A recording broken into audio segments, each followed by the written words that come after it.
In the dusty town of Redemption Creek, Arizona Territory, 1887. The summer sun beat down mercilessly on the wooden boardwalks as townsfolk hurried past a small figure huddled against the general store wall. The boy couldn't have been more than 8 years old, his clothes torn and dirt-stained, tears carving clean tracks down his grimy cheeks.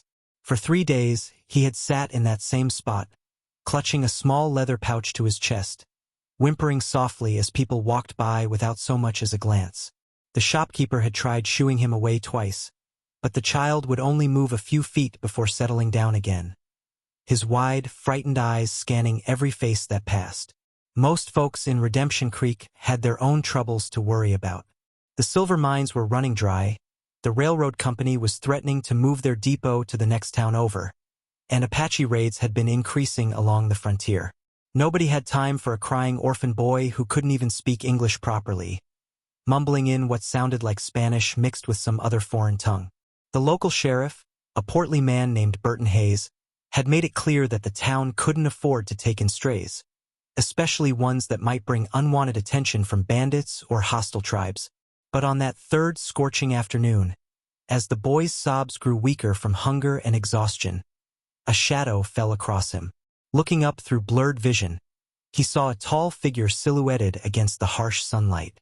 The man wore a weathered black hat, leather chaps, and spurs that jingled softly as he knelt down. His face was weathered like old saddle leather, with kind gray eyes and a graying mustache.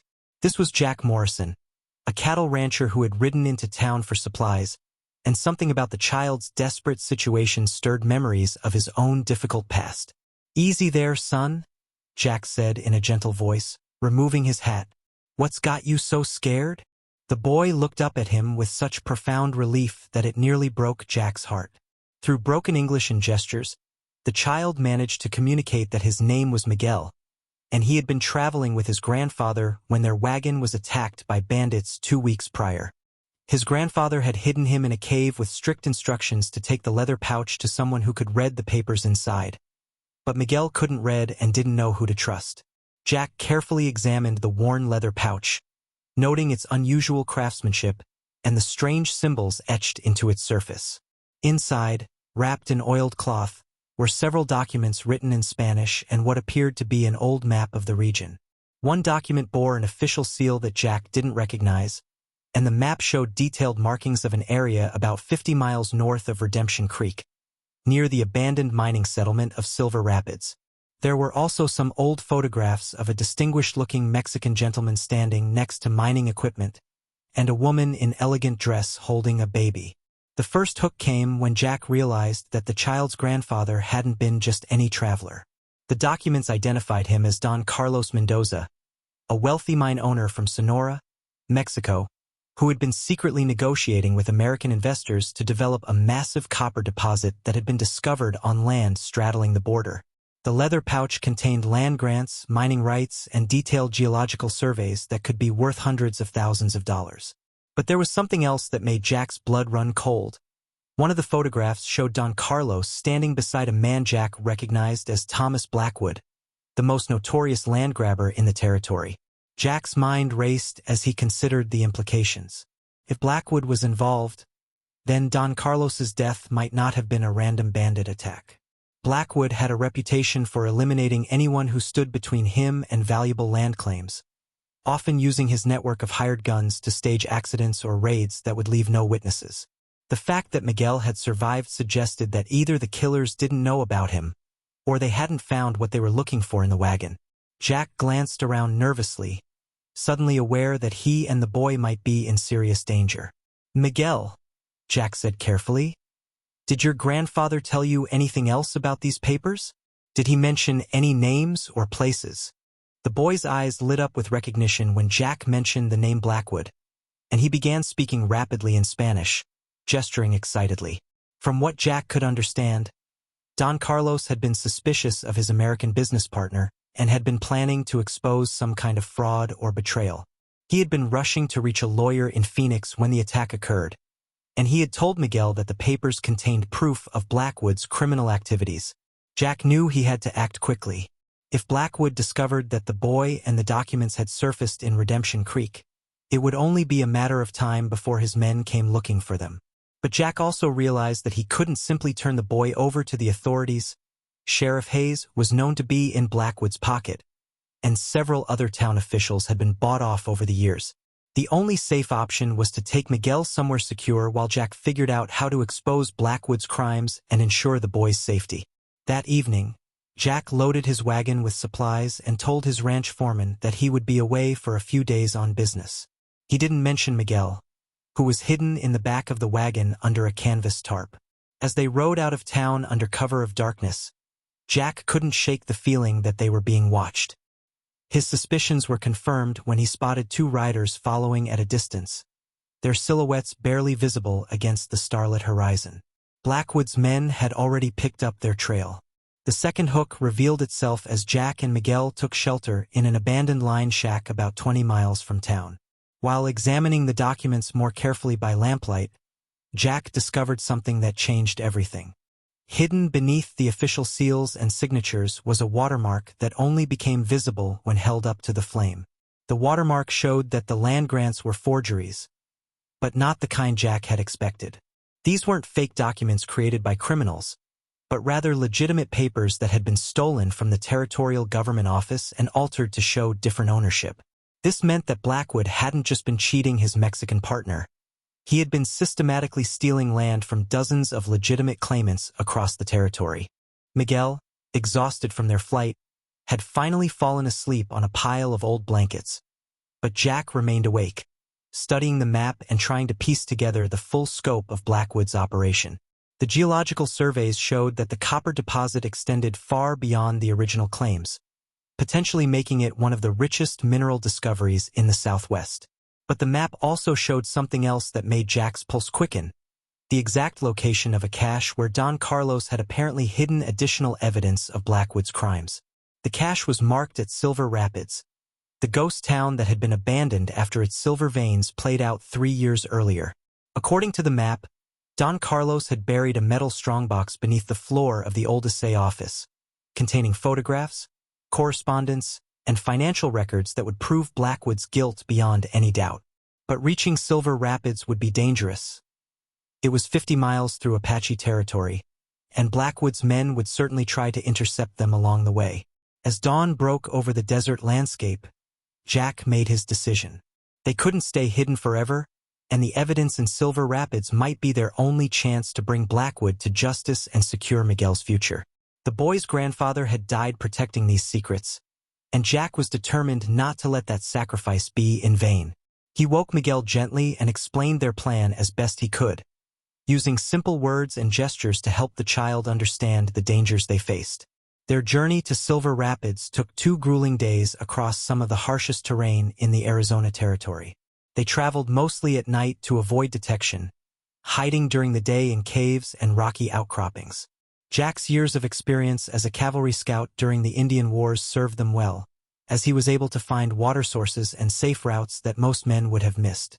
Miguel proved to be remarkably resilient for such a young child, never complaining about the heat, thirst, or long hours in the saddle.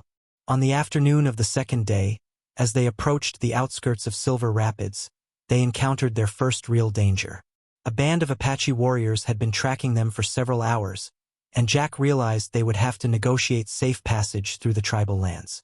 Using sign language and the few words of Apache he had learned during his military service, Jack was able to communicate that they were seeking justice for a murdered man and posed no threat to the tribe.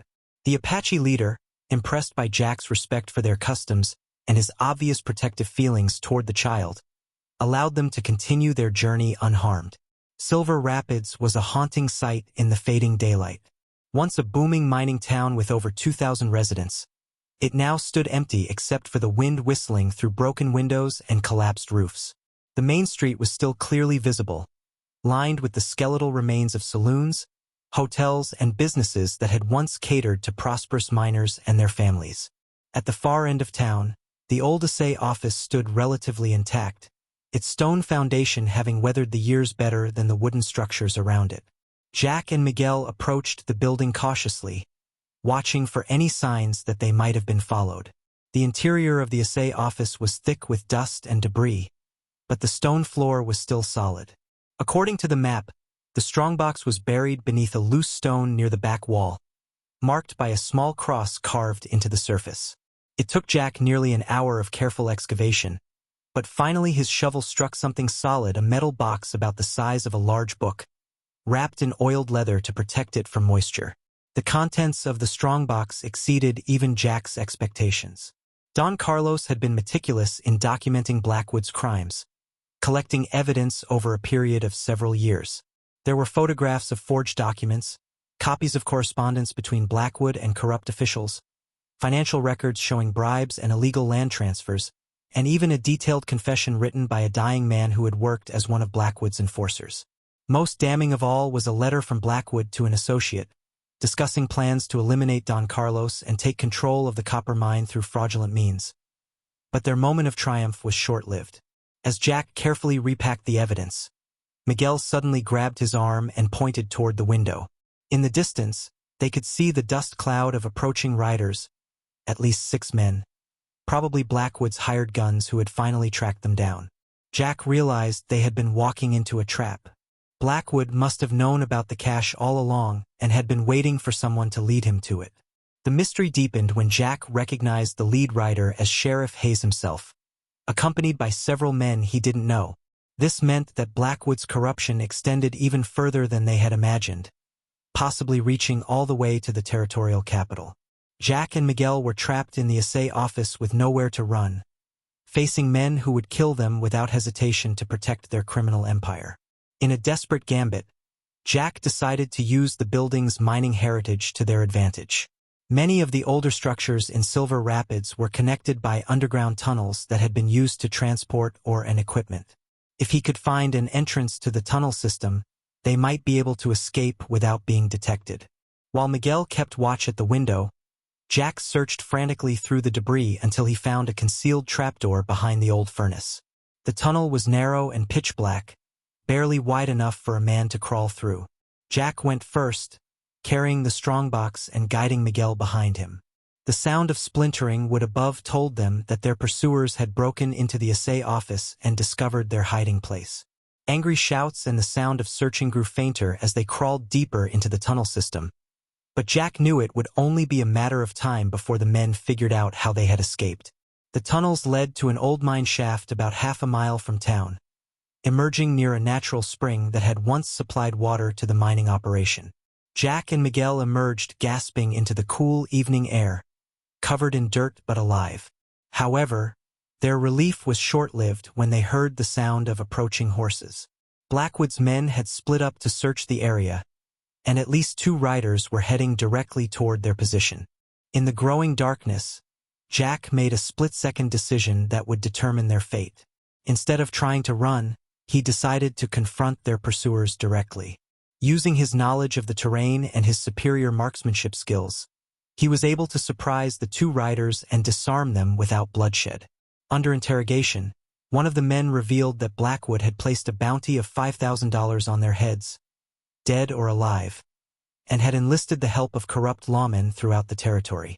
The revelation forced Jack to completely reconsider their situation. They couldn't simply return to Redemption Creek and present their evidence to the authorities, because too many officials were compromised. They needed to find someone with the power and integrity to take on Blackwood's entire organization, someone who couldn't be bought or intimidated. The only person Jack could think of was Judge Harrison Caldwell, the territorial circuit judge who was known for his honesty and his hatred of corruption. Judge Caldwell was scheduled to arrive in Phoenix within the week to preside over the quarterly territorial court session. If Jack and Miguel could reach Phoenix with their evidence, they might be able to present their case before Blackwood could interfere. But Phoenix was over 100 miles away, through some of the most dangerous territory in the Southwest, and they would be pursued every step of the way by determined killers. Their journey to Phoenix became an epic chase across the Arizona desert. Jack used every survival skill he had learned during 20 years on the frontier, constantly changing routes, creating false trails, and using the harsh environment to their advantage. Miguel proved to be an invaluable companion, his small size allowing him to scout ahead through terrain where Jack might be spotted, and his knowledge of Spanish helping them communicate with Mexican families who provided food and shelter along the way. On the fourth day of their flight, they encountered a group of honest lawmen led by U.S. Marshal Robert Stone, who had been investigating reports of corruption in the territorial government. When Jack presented the evidence from Don Carlos's strongbox, Marshal Stone immediately understood the implications. He had been building a case against Blackwood for months, but had lacked the definitive proof needed to secure convictions. The documents provided the missing pieces of a puzzle that revealed a criminal conspiracy spanning multiple territories. The climax came when Blackwood himself, realizing that his empire was crumbling, made a desperate attempt to eliminate the witnesses and destroy the evidence. He assembled a small army of hired guns and corrupt officials for one final assault, tracking Jack and Miguel to a remote way station where they had taken shelter with Marshal Stone's men. The ensuing battle was fierce but brief, with Blackwood's forces outnumbered and outgunned by the federal marshals. In a dramatic confrontation, Blackwood himself faced Jack in the dusty courtyard of the way station, drawing his gun in a last-ditch attempt to kill the man who had exposed his crimes. But Miguel, despite his young age and traumatic experiences, showed remarkable courage by creating a distraction that allowed Jack to gain the upper hand. Blackwood was captured alive, ensuring that he would face trial for his numerous crimes. The final twist came during Blackwood's trial in Phoenix, when additional evidence revealed that the copper mine was even more valuable than anyone had realized. Geological surveys hidden in Don Carlos's documents showed that the deposit extended deep underground and contained not just copper, but significant amounts of gold and silver as well. The mine was potentially worth millions of dollars, making it one of the richest mineral discoveries in American history. Judge Caldwell ruled that Miguel, as Don Carlos's sole surviving heir, was the rightful owner of the mine and all associated properties. Jack was appointed as the boy's legal guardian and administrator of the estate, ensuring that Miguel would be well cared for and properly educated. The boy who had once been unwanted and ignored in the streets of Redemption Creek was now one of the wealthiest children in the American West. The story concluded with Jack and Miguel returning to Redemption Creek as heroes, having exposed a massive criminal conspiracy and brought justice to dozens of victims of Blackwood's schemes. The mine's development brought prosperity to the entire region, creating jobs and attracting honest businessmen and families to settle in the area. Miguel grew up to become a respected leader in the community, never forgetting the kindness shown to him by a cowboy who saw past his tears to the truth that would set them all free. The leather pouch that had once seemed like a burden became the key to not just a fortune, but to redemption for an entire town and justice for those who had been wronged by greed and corruption. The years that followed brought remarkable changes to the Arizona territory, transforming not just the lives of Jack Morrison and young Miguel, but the entire landscape of the American Southwest. As Miguel grew from that frightened 8-year-old boy into a confident young man, the copper mine that bore his grandfather's name became one of the most productive mining operations west of the Mississippi River. The Mendoza mine, as it came to be known, employed over 3,000 workers at its peak and generated enough wealth to fund schools, hospitals, and churches throughout the region. Jack Morrison proved to be an exceptional guardian and mentor to Miguel, teaching him not just the practical skills needed to manage a vast mining operation, but the moral principles that would guide him throughout his life. Under Jack's guidance, Miguel learned to read and write in both English and Spanish, studied geology and engineering, and most importantly, developed a deep sense of responsibility toward the workers and communities that depended on the mine for their livelihoods. By his 18th birthday, Miguel had become fluent in Apache and several other Native American languages, helping to establish peaceful relationships with the tribal communities whose ancestral lands bordered the mining territory. The partnership between Jack and Miguel extended far beyond business considerations. Jack legally adopted the young man when Miguel turned 16, giving him the full name Miguel Mendoza Morrison and ensuring that he would always have a family to support him. Their relationship became legendary throughout the territory, inspiring countless stories of loyalty, courage, and the power of human kindness to overcome even the darkest circumstances. Local newspapers regularly featured articles about their adventures and business innovations, making them celebrities throughout the Southwest. The impact of their success rippled outward in ways that neither Jack nor Miguel could have anticipated during those desperate days fleeing through the desert. Redemption Creek grew from a dying frontier town into a thriving commercial center, with the territorial government eventually establishing a regional courthouse and administrative offices there. The town's population swelled from fewer than 500 residents to over 8,000 within a decade, attracting merchants, craftsmen, professionals, and families from across the United States and Mexico. Thomas Blackwood's criminal empire, once exposed, proved to be even more extensive than Marshall Stone had initially suspected. The investigation that began with Don Carlos's documents eventually uncovered corruption in 7 different territories and led to the prosecution of over 40 government officials, judges, and business leaders. Blackwood himself was sentenced to life imprisonment in the territorial penitentiary, where he died 5 years later, a broken and forgotten man whose name became synonymous with greed and betrayal throughout the American West. The legal proceedings that followed Blackwood's arrest also revealed the true scope of his land fraud schemes. Over 200 families who had been cheated out of their legitimate claims were able to recover their properties or receive fair compensation for their losses. Many of these families chose to settle in the area around the Mendoza mine, creating a diverse and prosperous community that welcomed people of all backgrounds and nationalities. The mine's success enabled Miguel to establish a generous compensation fund that helped dozens of victims rebuild their lives and start new businesses. Sheriff Burton Hayes and the other corrupt officials who had aided Blackwood's schemes faced their own reckoning. Hayes was stripped of his badge and sentenced to 10 years in prison, while several town council members and territorial clerks received lesser sentences. The cleanup of corruption in Redemption Creek paved the way for honest leadership and transparent governance that became a model for other frontier communities throughout the region. Marshal Robert Stone's investigation into territorial corruption earned him promotion to Chief U.S. Marshal for the Arizona Territory, and he maintained a close friendship with Jack and Miguel throughout his career. Stone often credited their courage and determination with providing the breakthrough that allowed federal law enforcement to root out the criminal networks that had plagued the frontier for years. His annual visits to the Mendoza mine became legendary social events that brought together lawmen, miners, ranchers, and tribal leaders in celebration of justice and community cooperation. The Apache tribes that had initially viewed the mining operation with suspicion gradually became valuable partners and allies. Miguel's facility with their languages and his respectful approach to negotiation helped establish unprecedented cooperation between the mining company and the tribal communities.